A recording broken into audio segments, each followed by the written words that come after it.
Good evening. This is Full Day on Signature TV. I have been Martin Obiora Ilu from Enugu in Nigeria. Tonight on the show, the Minister of Foreign Affairs was on stage today in Abuja. We have details of that. And of course, a video is trending online of a father and a son. We've been caught by the bug of that video. In our footnote, we'll play that music video.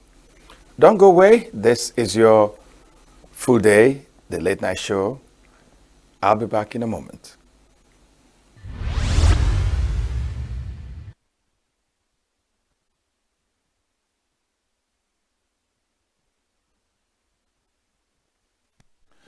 Trending tonight, once again, women in Rivers State have taken to the streets of Port Harcourt to protest against the imposition of emergency rule in the state. The protest carried out under the aegis of the Rivers Women Unite Prayer Group kicked against the suspension of Siminalayi Fubara as governor of Rivers State.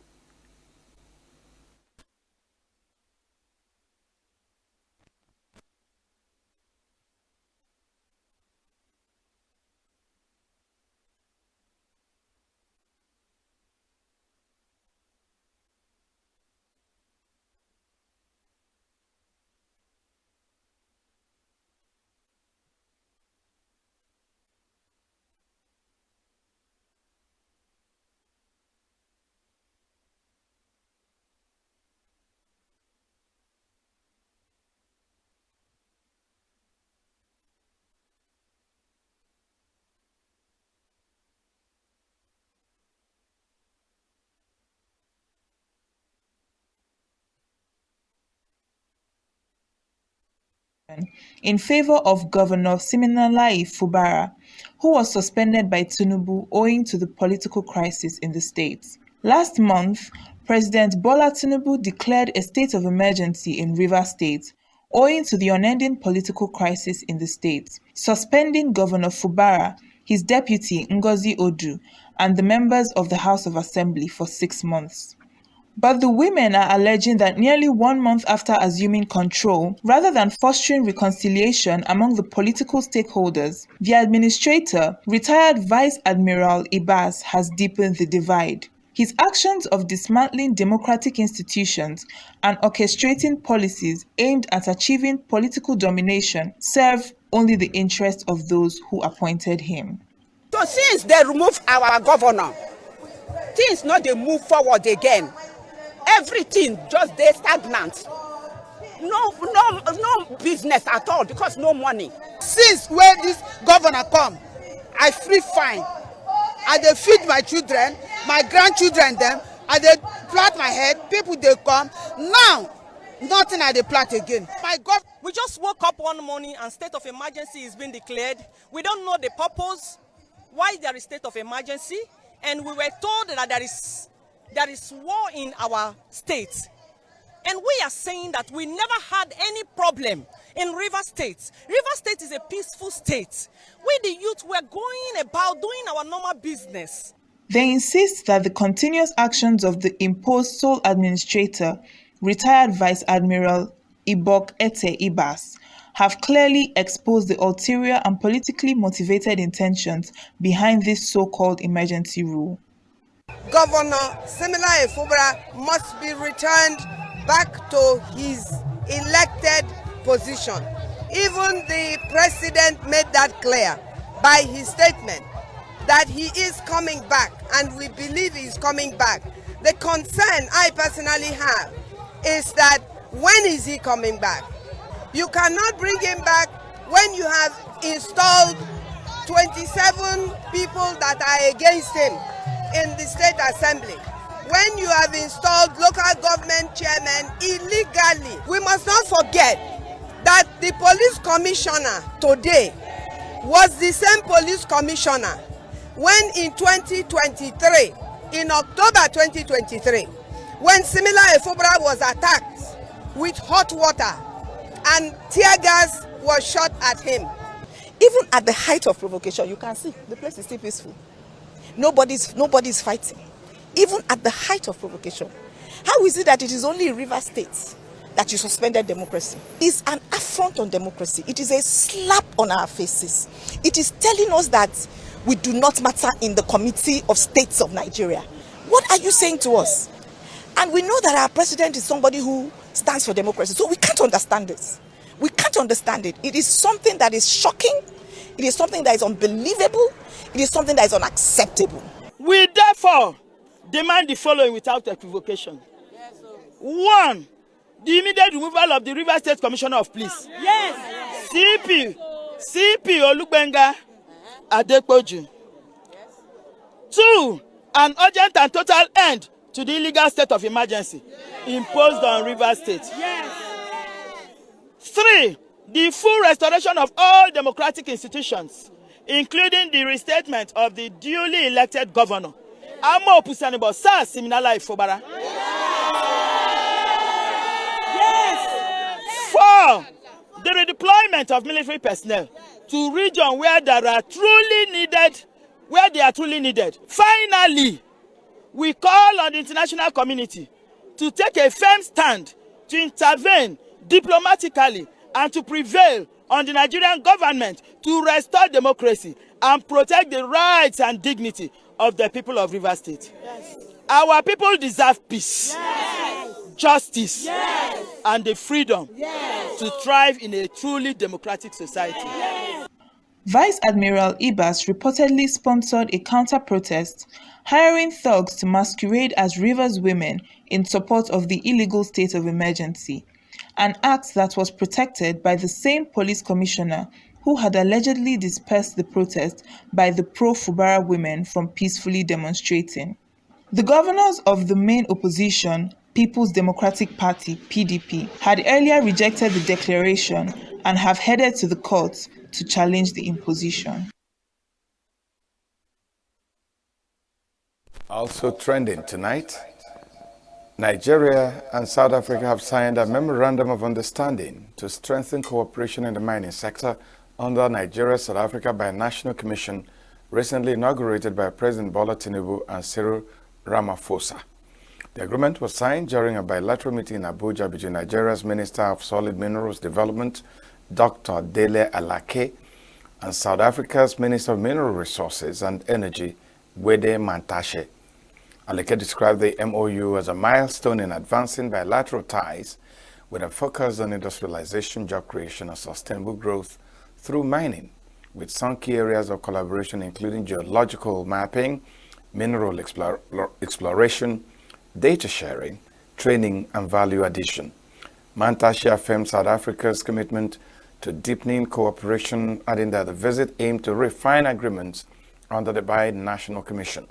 Both countries pledged continued collaboration to drive intra-African trade and enhance their mining industries. Also present were Nigeria's Minister of Steel Development, Shuaibu Audu, senior officials from the relevant ministries, and members of the South African delegation. So those are the trending stories tonight. But in Abuja, Nigeria, the Minister of Foreign Affairs was on stage. It was at Nigeria's foreign policy at a time of global uncertainty. Of course, that was the theme of the gathering where he spoke today. It was put together by the Agora Policy Forum. And this forum was their first inaugural forum, which featured Ambassador Yusuf Tugar, Minister of Foreign Affairs. In a moment, Samuel Ajayi, Program Officer at Agora Policy Forum, will be joining me via Zoom to talk about this. And later on, we are bringing you details of that presentation and question and answer by Nigeria's Foreign Affairs Ministry. Don't go away. Full Day continues in a moment.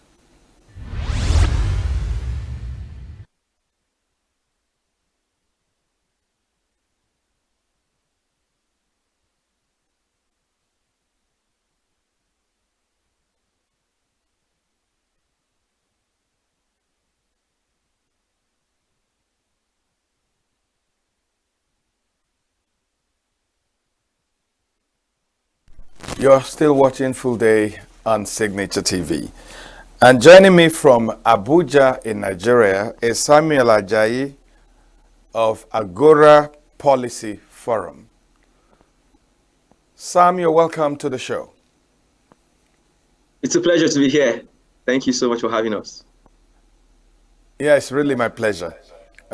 Sam, Agora Policy Forum, what is it about?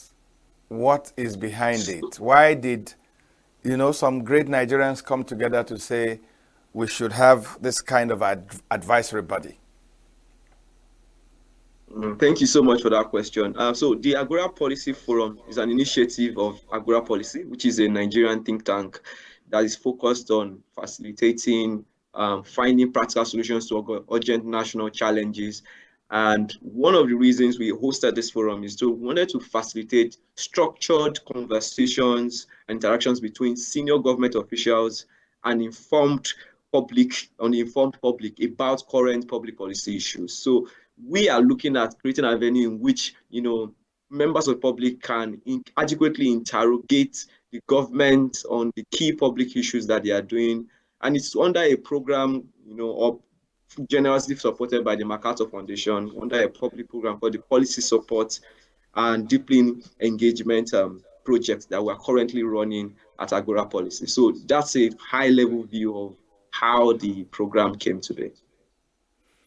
Okay, so your inaugural outing and the man on stage was the country's foreign minister. Why did you guys think that discussing foreign relations, government policy, how they were going about it was one of the most important issues to discuss at this time of Nigeria's development?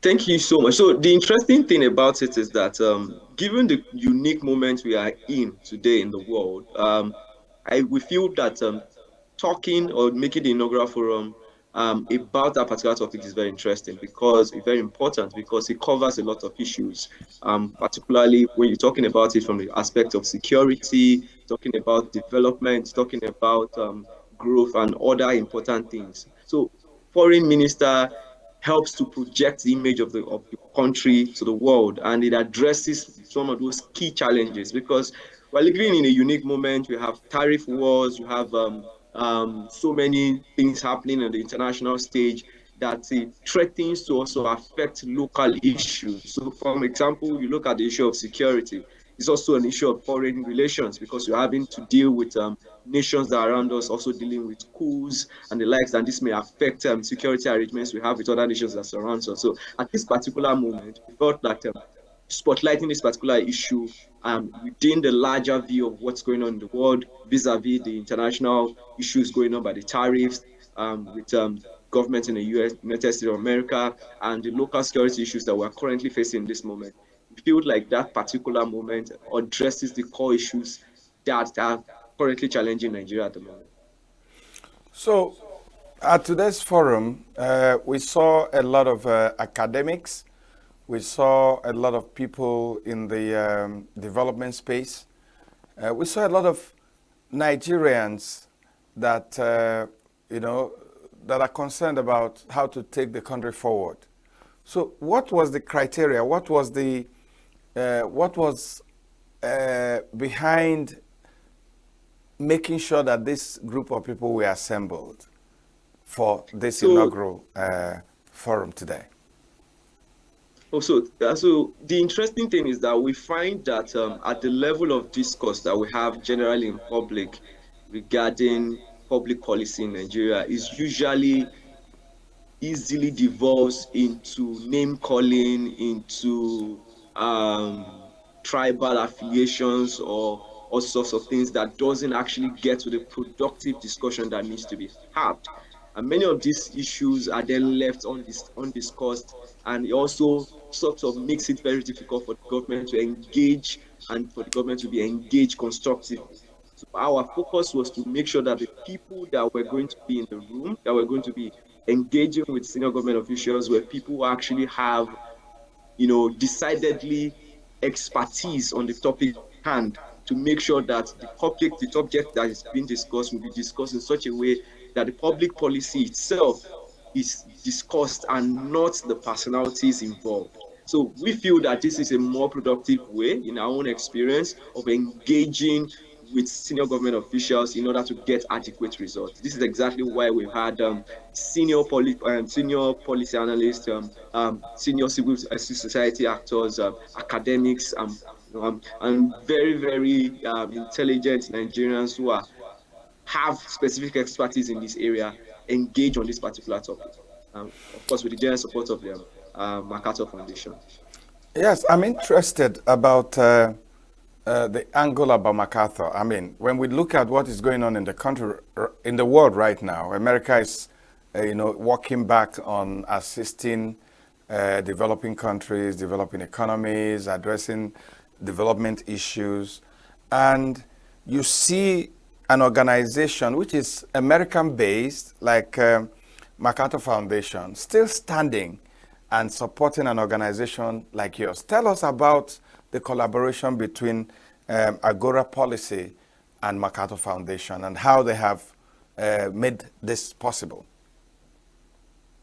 So MacArthur Foundation has been a supporter of our organization since the start, and they've been actively engaging in the country for a long time. And the key support here is about making sure that we engage with the government officials in a very productive manner, and that the results of it translate into good government policies that will affect the regular Nigerian. So of course, we know that generally worldwide, the United States of America is pulling back from the world stage, but they have kept their support steady for us, and we're very grateful for them, supporting initiatives such as this, supporting public policy research that actually strengthens government agencies. And the support is not just limited to just supporting civil society organizations like ours, but they also support key government agencies in delivering some of their mandates. And for that, we are really, really grateful.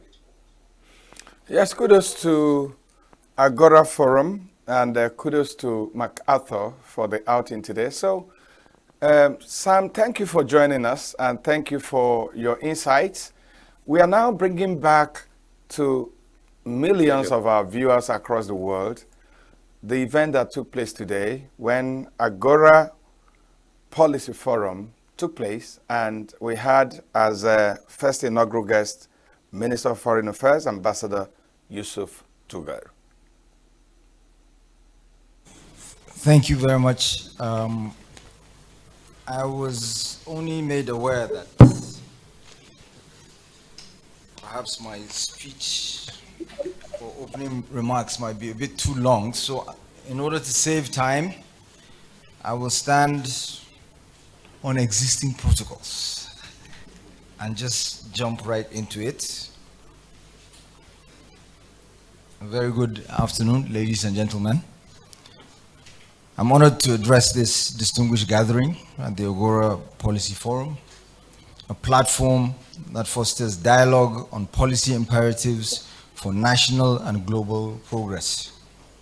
Today, I will speak on Nigeria's foreign policy at a time of global uncertainty, which has profound implications for Nigeria, Africa, and the broader international system. We're gathered here at a time when the international order is undergoing significant transformation. Geopolitical tensions, economic realignments, daily tariffs and trade wars, security threats, climate change, and technological disruptions are reshaping the global landscape in ways that demand strategic recalibration from all nations. Traditional assumptions about democracy and markets are being questioned by state and non-state actors. As Africa's most populous country and a key economic and diplomatic actor, Nigeria must protect and promote our values and commitment to democratic freedoms and the celebration of diversity as we navigate these new complexities with foresight, pragmatism, and resilience. First, I will outline how we understand the global context and how it shapes our diplomacy. I will then outline the foundational principles of our foreign policy. Finally, I will reflect on the broader responsibilities we all share to develop and implement a diplomacy fit for purpose in a world where uncertainties too often seem to mask more hidden opportunities. So, global context. The post-Cold War consensus that shaped global governance for the past 3 decades is increasingly fracturing. The resurgence of great power competition, the fragmentation of multilateralism, and the proliferation of regional conflicts have created a more unpredictable world than ever in our post-independence history. The war in Ukraine has reshaped energy markets, disrupted supply chains, and exacerbated food insecurity, particularly for developing economies such as ours. Conflict in Sudan and the Sahel has illustrated the limits of the old rules-based order as new state and non-state actors flex influence in areas of chronic instability.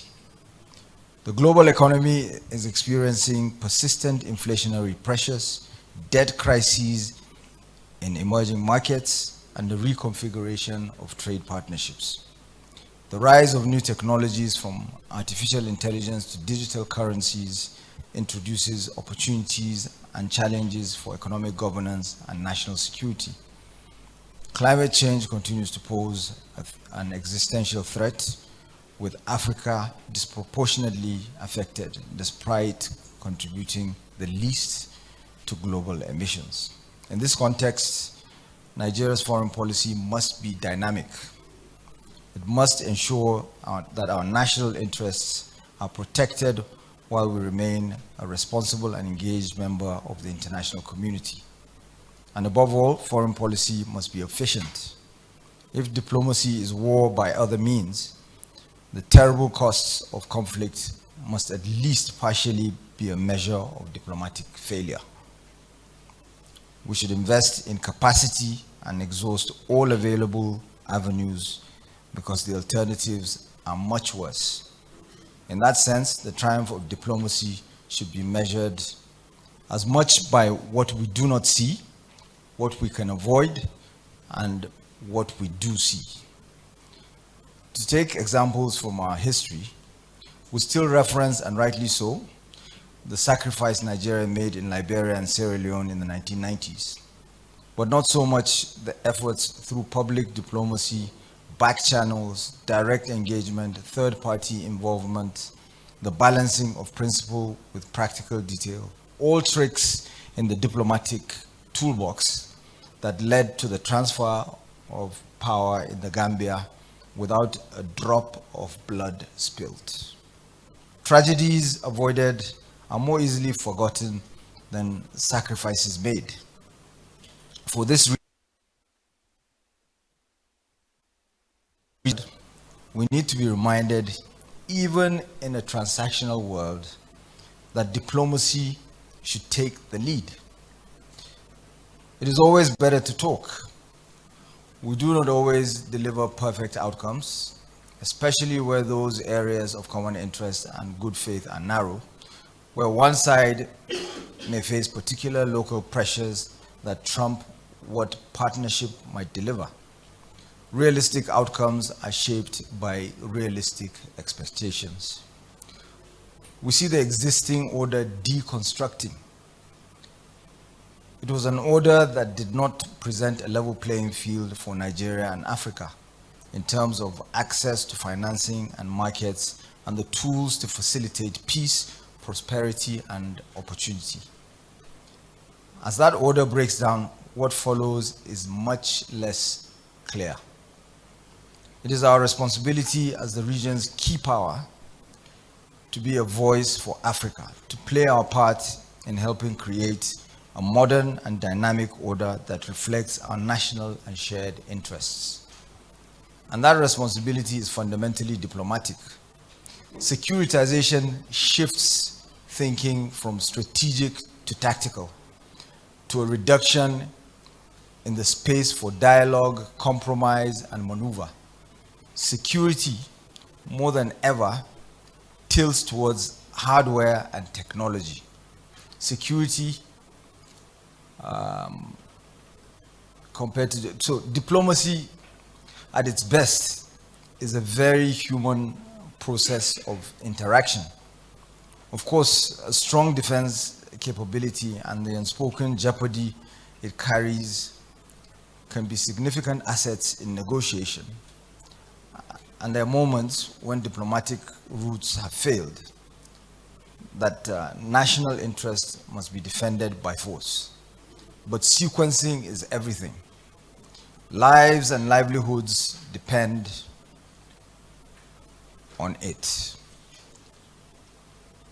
So moving on to core pillars of Nigeria's foreign policy in the contemporary era, Nigeria's foreign policy has traditionally been anchored on Africa as the centerpiece, supported by non-alignment, economic diplomacy, and global multilateralism.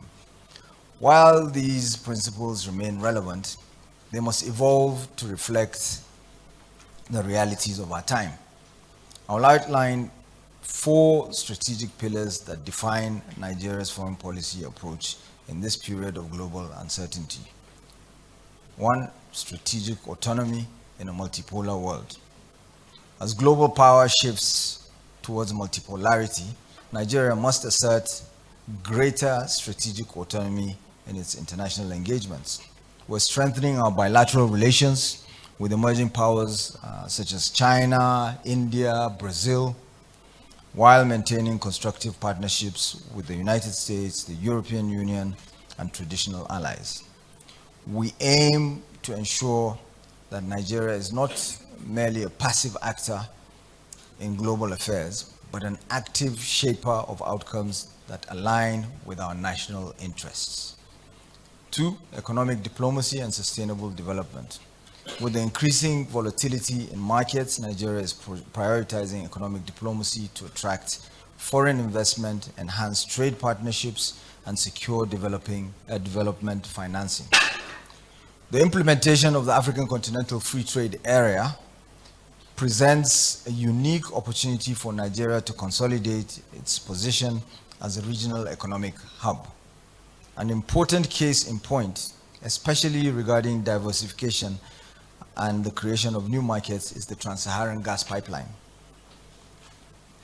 The project is a planned natural gas pipeline from Nigeria to Algeria.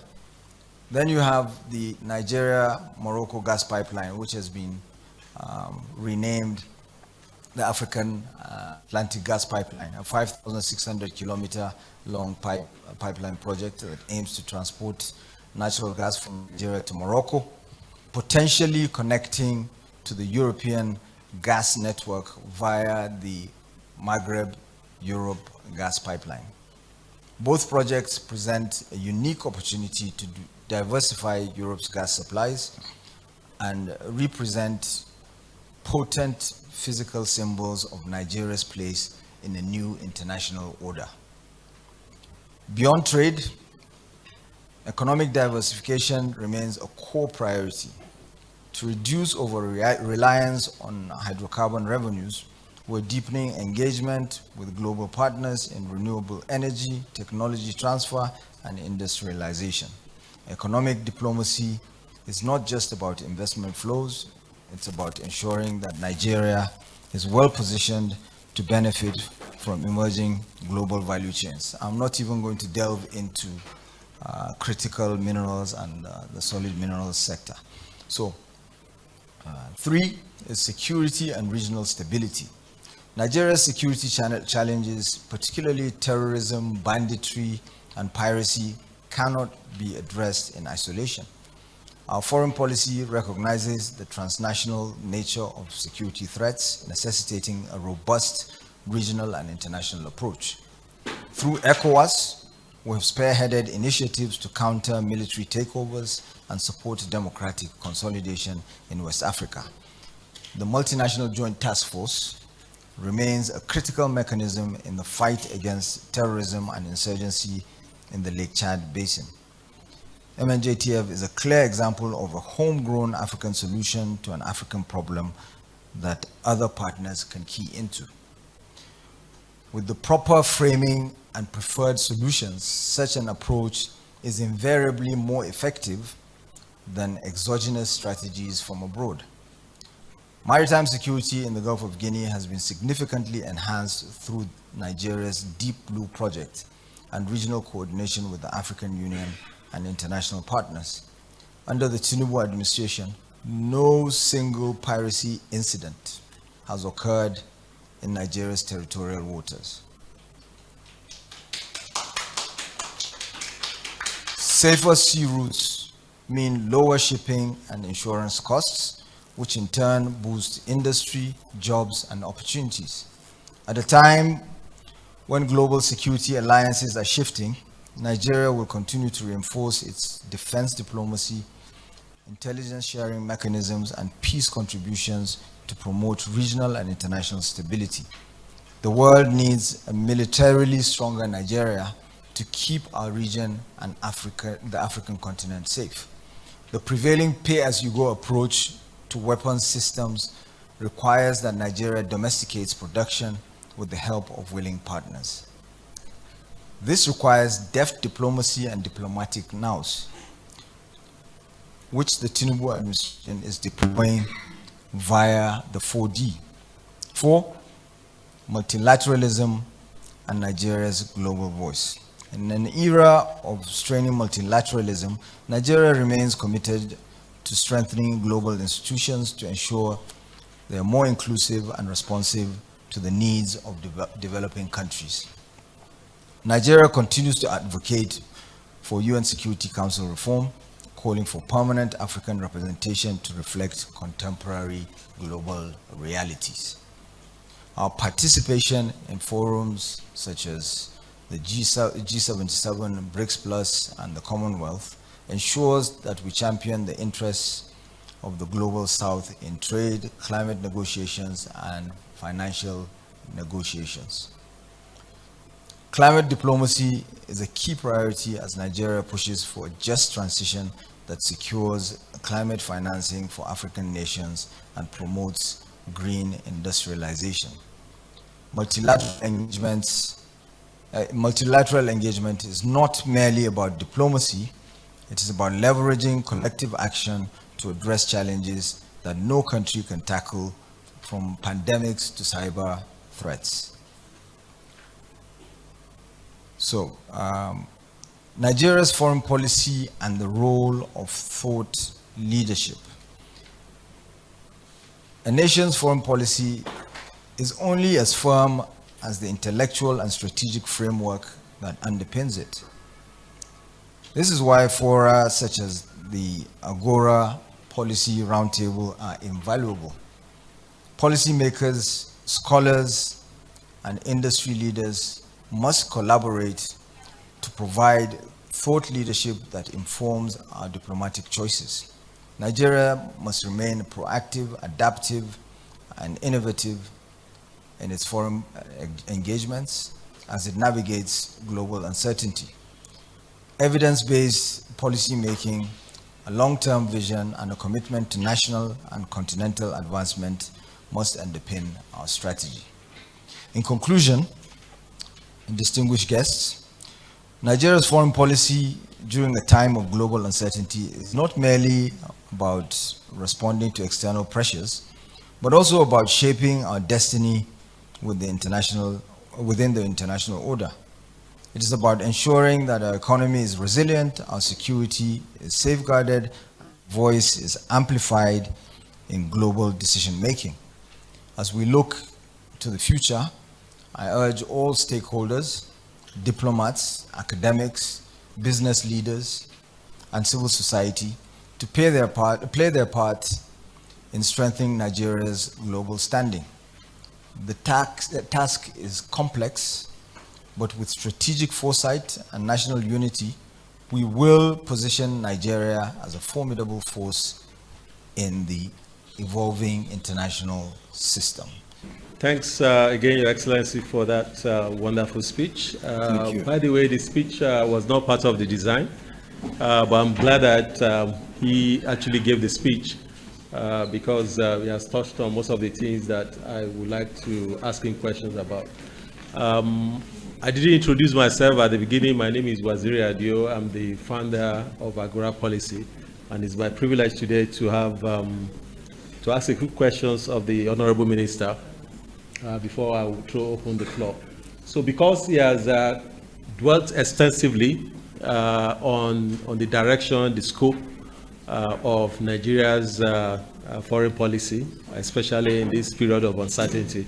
So there are certain things I wanted to ask before that I will not ask again. And in the interest of time, I will shorten my questions so that we'll have enough time for adequate interaction, and also to take advantage of the brain trust in this hall. So, Your Excellency, thank you again. You just came back from Republic of Niger, or Niger Republic this morning, early this morning. And it seems we're trying to repair a relationship which, was strained, maybe because of error of omission or commission, right?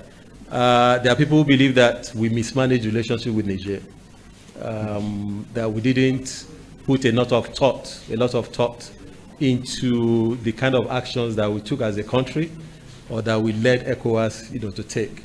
Niger is a country that will have a very long border with, in actual fact, 1,608 kilometers. Niger shares border with 7 states across the country. And not just that, Niger and Nigeria share a long cultural and historical ties, right? So now, it seems we are trying to walk back. What prompted your trip, and what can we expect from this going forward? Thank you very much. I always say that diplomacy is a process, it's not an event. So this is the culmination of a process, work that has been going on by diplomats. In fact, the coup in Niger happened before I became minister. So I would say that I hit the ground running. We started working on Niger from day one. And of course, the president has been focused on that as well. And the coup in Niger was not due to any fault of Nigeria. It's not Nigeria's fault. In this speech, I talked about exogenous factors.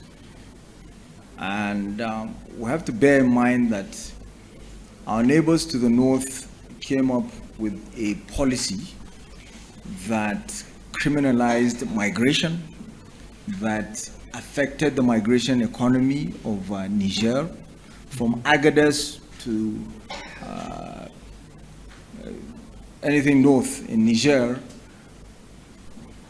The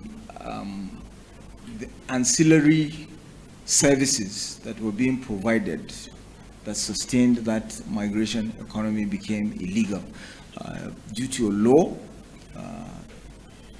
Law 2015-36 that was passed in Niger,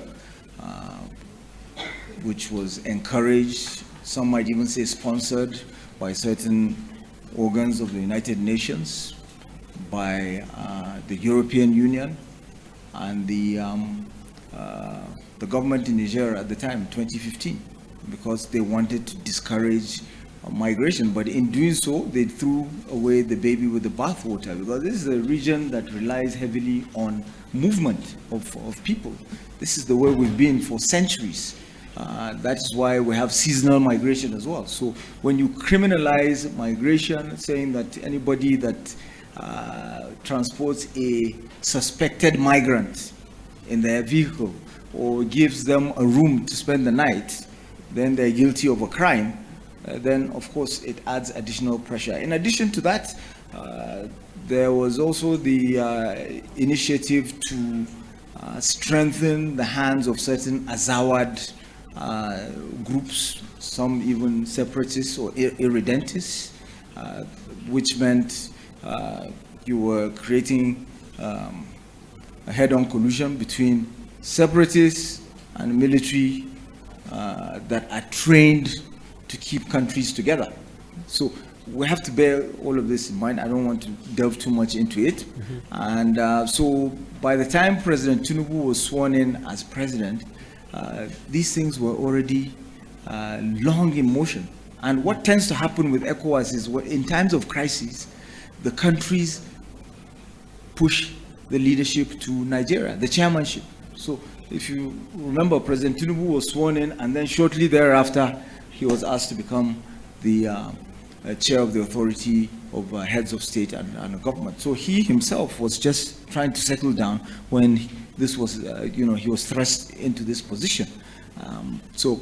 But again, it is a community of equals, countries, and when the authority of the heads of states and government tilt one way, you cannot alone, single-handedly, especially as a new president, turn everything around and then start being belligerent. So he had no choice but to work with the circumstances. But as I said, it's a process. We've been working at it.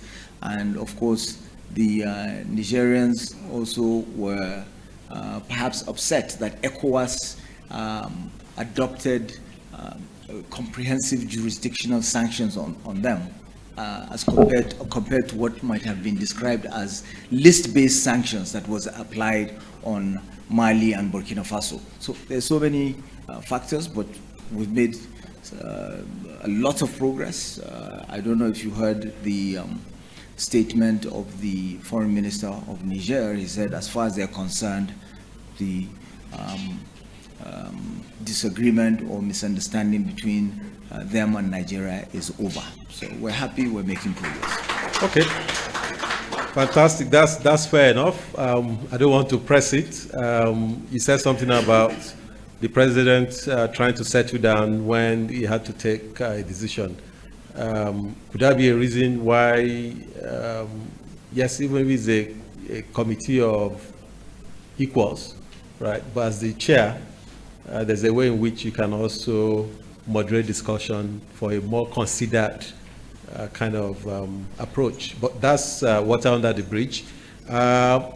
The strained relationship. And you see, this is why in the speech I was saying that it's important to put diplomacy first and do it effectively by funding it so that you can avert crisis, and it would even be a cost-saving measure.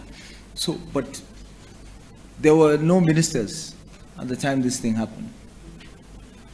There were no ministers. Maybe he had a few advisors, and he had to make do with what was available then. So okay, that's fair. But the relationship with the strained relationship with Niger is also within a bigger backdrop, which is about the AES bloc, and is also coinciding with when ECOWAS is turning 50. It's actually turning 50 next month, and also under our leadership. So on one hand, ECOWAS is turning 50. At the same time, ECOWAS is also fracturing. We started with 15, then went to 16, then went back to 15, now it's 12. So two questions, actually. The first is the outreach to Niger. Is it going to be extended to the AES bloc? Are they expected back soon? And how soon? That's the first thing. The second is your assessment of ECOWAS itself at 50. How well has it held up? And what can be done to ensure a more perfect union? The door is always open for them to return, and even within ECOWAS you have groupings. You've got Manu River and others. Even between Nigeria and Niger, one of the frameworks that we're trying to reinvigorate is the Niger Joint Commission, And we only have such a joint commission, a permanent joint commission with Niger, and vice versa. Niger only has that with us. So we're trying to use it for micro diplomacy and all of that. So there's nothing, and they even said it yesterday in Niamey, that they have not closed the door on returning to ECOWAS. So this is something, it goes back to what I said, diplomacy is a process, not an event, and sometimes it takes time because there's so many, it's a matrix of variables, so many factors at play. So we will continue to encourage them to return. In terms of the progress that ECOWAS has made, huge progress, huge progress. ECOWAS trade liberalization scheme is well underway.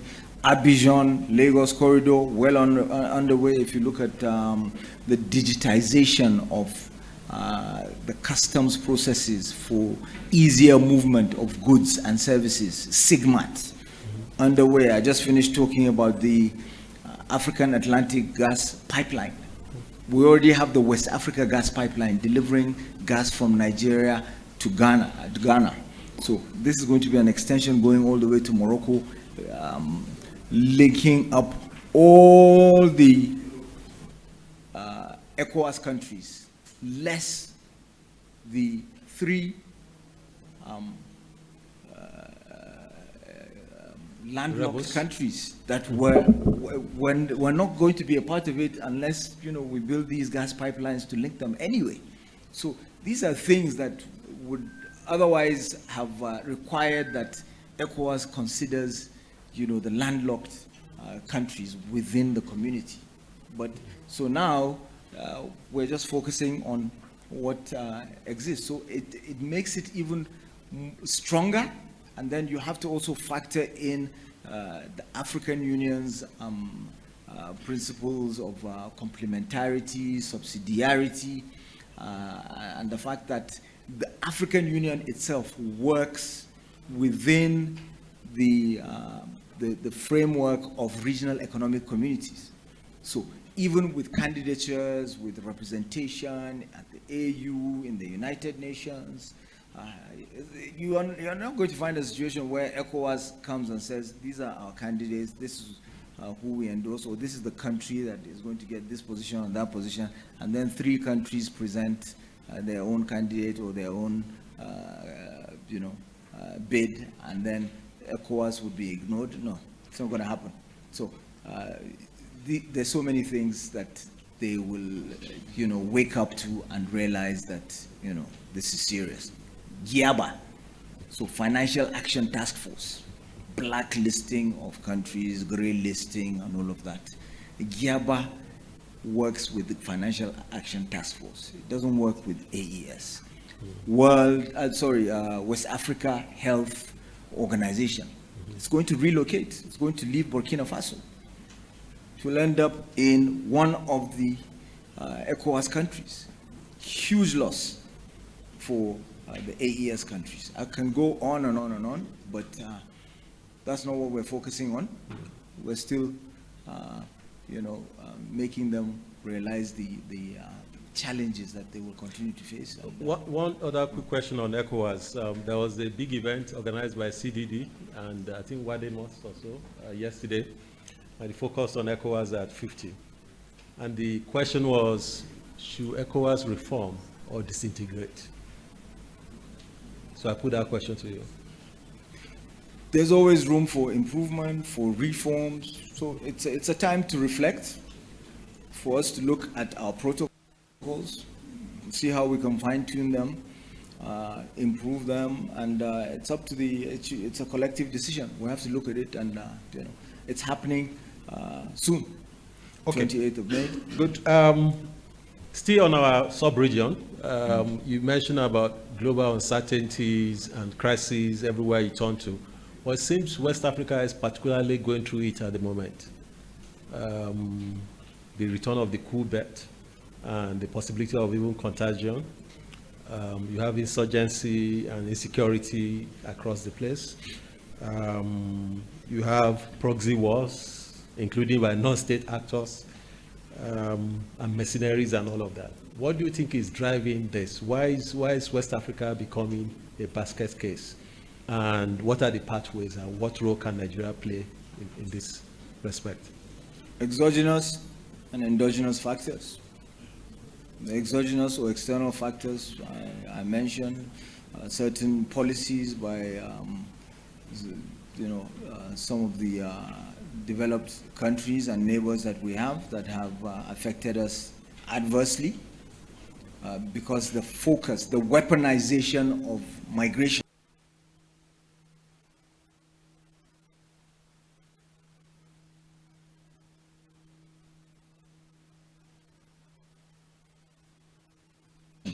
itself and the approach to the fight against terrorism, the breaking up of Libya.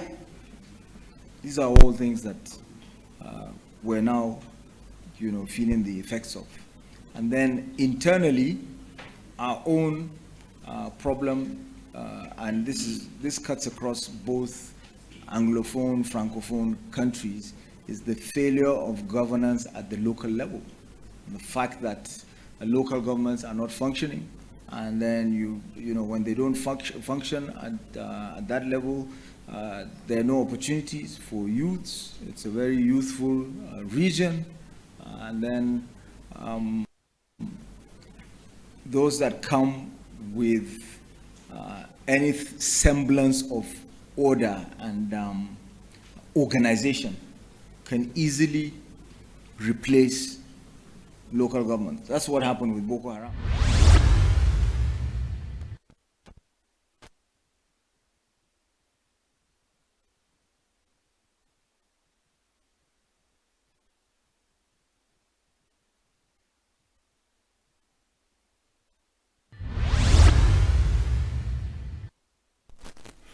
Well, that was Nigeria's Foreign Affairs Minister, Ambassador Yusuf Tugar, speaking at the Agora Policy Forum, where he talked about Nigeria's foreign policy.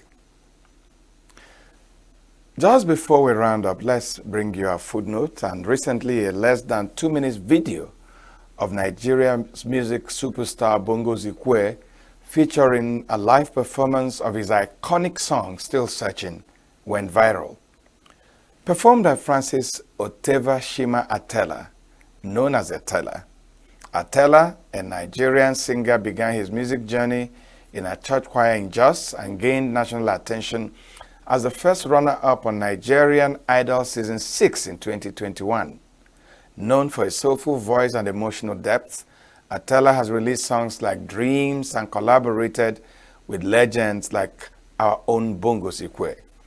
And this performance was a marriage of 2 generations, Bongo's 82 and Atela 30, performing a song that was released over a decade before he was born. It was really a classic. Let's serve you this song from the beginning. What I've been searching for true love. Keep right on searching till I find. Nothing good comes easy, this I know. So I'll keep right on searching till I find. Well, I've been trying hard, mighty hard, to find true love. What I've been searching for true love. Keep right on searching till I find. Nothing good comes easy, this I know. So I'll keep right on searching till I find. Well, I've been trying hard, mighty hard, to find true love. But as yet, I ain't had much love. I keep right on with my search. You know the Bible said, if you seek, you will find.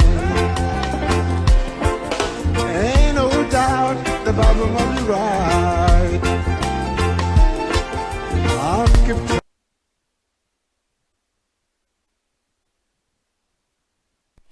Well, wasn't it magical? It was really magical. Bogo Sikwe and Francis Shima Atela. Bringing us to the end of our show for tonight. I'm Vin Martin Ilo from Abuja in Nigeria. Thanking you for watching and asking you that we have another date at 11 p.m. tomorrow. Good night.